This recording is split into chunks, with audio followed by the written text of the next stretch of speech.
একজন মানুষ যার শরীর পচা ঘায়ে ভরে গিয়েছিল, সমস্ত ধন সম্পদ, সন্তান সন্ততি সব চলে গিয়েছিল। তবু তিনি আল্লাহর কাছে অভিযোগ করেননি। তিনি ছিলেন আল্লাহর নবী হজরত আইয়ুব আলাইহিসসালাম।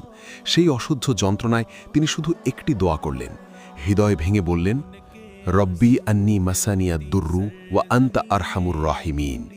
হে আমার রব, আমাকে দুর্দশা স্পর্শ করেছে, আর তুমি তো সবচেয়ে দয়ালু।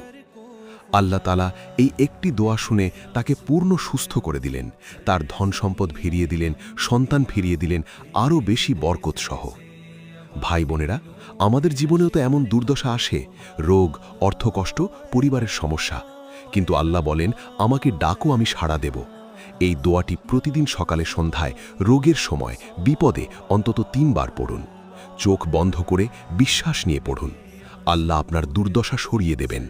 যারা এই দোয়া পড়েছেন, আল্লাহ তাদের জীবন বদলে দিয়েছেন, আপনারও বদলে দেবেন ইনশাআল্লাহ। তাই আজই শুরু করুন, এই দোয়া মুখস্থ করুন, আপনার পরিবারকে শেখান। আল্লাহ আমাদের সবাইকে এই দোয়ার বরকতে ধৈর্য ও সুস্থতা দান করুন। আমিন।